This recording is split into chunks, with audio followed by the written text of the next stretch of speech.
Hello दोस्तों, मैं हूं नितिन सर और आप सुन रहे हैं tally and busy with Nitin sir. आज के एपिसोड में हम बात करेंगे डेबिट और क्रेडिट को कैसे समझें। बहुत से स्टूडेंट्स अकाउंट में इसी जगह कंफ्यूज हो जाते हैं कि डेबिट कब करें और क्रेडिट कब करें। जैसे पिछले एपिसोड में मैंने real account, non real account और पर्सनल अकाउंट के रूल बताए थे। अब आज मैं उनको बता रहा हूँ कैसे यूज़ करेंगे। रियल अकाउंट का जो एग्जांपल है उसमें आप बिल्डिंग, मशीनरी, कैश ये सब आ जाते हैं और इसका जो रूल है वो तो आपको पता ही है, what comes in debit what goes out credit. जैसे एग्जांपल लेते हैं, परचेज कंप्यूटर इन कैश 15,000। तो इस ट्रांजैक्शन में पैसा जा रहा है और कंप्यूटर आ रहा है। तो जो आ रहा है वो डेबिट, तो कंप्यूटर क्या हो गया, डेबिट। और जाके आ रहा cash to cash. Sold goods in cash, next transaction 20,000। यदि सिंट्री में क्या हुआ है, सामान गया, पैसा आया, तो जो आ रहा है वो क्या है, कैश। तो कैश अकाउंट डेबिट और सेल्स क्रेडिट या गुड्स क्रेडिट। ओके, चलिए इसी तरह और भी ट्रांजैक्शंस हैं जो आप मेरे चैनल पे जाके देख सकते हैं, tally and busy with Nitin sir. Nominal account में जो एग्जांपल है वो rent paid, salary, discount, charity, ये सब आते हैं। और भी चीज़ें हैं। फिर इसका जो रूल है वो कहता है कि all expense losses are debit, all income and profit are credit.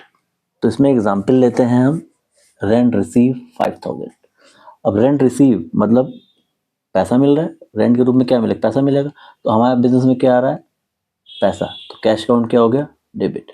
और रेंट रिसीव हमारी क्या है, इनकम या एक्सपेंस, इनकम है। तो cash account debit to rent receive, ये हमारी एंट्री हो गई। ठीक। अब इसमें देखिए दो रूल फॉलो हुए, एक नॉमिनल अकाउंट का। क्यों नॉमिनल अकाउंट का, जो चीज़ इनकम है वो क्रेडिट, जो चीज़ आ रही है वो डेबिट। ये कौन सा रूल हो गया, रियल अकाउंट। चलिए नेक्स्ट लेते हैं, कमीशन पेड। कमीशन पेड जो है वो हमारा खर्चा है। तो कमीशन अकाउंट डेबिट हो गया, क्योंकि हमारे नुकसान डेबिट होते हैं, खर्चे डेबिट होते हैं एज पर नॉमिनल अकाउंट। और कैश जा रहा है, जा क्या रहा है, टू कैश, क्रेडिट हो गया। रियल अकाउंट जो चीज़ जाती है क्रेडिट। Okay, point clear. चलिए नेक्स्ट पे हम आते हैं पर्सनल अकाउंट पे। पर्सनल अकाउंट में जो चीज़ें आती हैं वो कंपनी है, इंस्टीट्यूट है, प्रीपेड रेंट है, कमीशन है, प्रीपेड कमीशन है। तो ये सब चीज़ें प्रीपेड जिन चीज़ों के आगे लग जाएगा और रिप्रेजेंटेटिव पर्सनल अकाउंट बन जाते हैं वो। और इसका जो रूल आपको पता ही है, receiver is debit, giver is credit. एक एग्जांपल लेते हैं, उससे समझते हैं इसको हम। Purchase good from Amit on credit. Personal account का जो रूल है आपने पहले भी सुना है, receiver is debit, giver is credit. तो purchase good from Amit, Amit से हमने माल खरीदा ऑन क्रेडिट, उधार। तो हमारे पास क्या आ रहा है, गुड्स आ रहा है। इसको आप परचेज या गुड्स से एंट्री जैसे कर रहा हूँ, तो हम परचेज से करते हैं, परचेज अकाउंट डेबिट, क्योंकि हमारे पास सामान आ रहा है। और देने वाला कौन है, Amit, giver is credit, Amit to Amit हो जाएगा। तो purchase account debit to Amit 5,000। इससे जो नेक्स्ट ट्रांजेक्शन है, sold good to Rahul, Rahul को माल बेचा। अब इस ट्रांजेक्शन में पा क्या आ रहा है, गुड्स पा रहा है, और कौन पा रहा है, राहुल।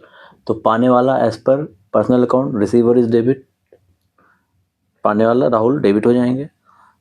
टू गुड्स या टू सेल। ओके। अच्छा, कुछ चीज़ें और भी ध्यान रखिए अकाउंट्स में, कि बिजनेस में कभी भी बिजनेसमैन का नाम नहीं आता है।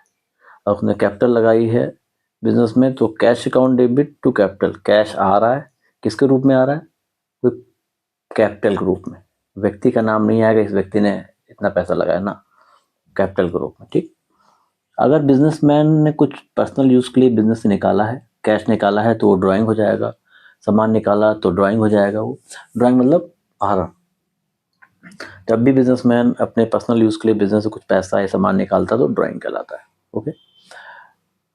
अगर कैश निकाल रहा है तो ड्राइंग डेबिट टू कैश। अगर सामान कोई यूज कर रहा है या निकाल रहा है अपने पर्सनल यूज के लिए, तो ड्राइंग डेबिट टू परचेज। और जानकारी के लिए आप मेरे YouTube channel tally and busy with Nitin sir से ले सकते हैं। और अगर पॉडकास्ट अच्छा लगा तो अपने जानने वालों को शेयर करिए, बताइए उनको। और जो स्टूडेंट अकाउंट्स की अभी तैयारी कर रहे हैं, शुरू कर रहे हैं, पढ़ना शुरू कर रहे हैं, तो उनको ये शेयर करिए। Okay, thank you. Next episode में फिर कुछ नया लाऊंगा।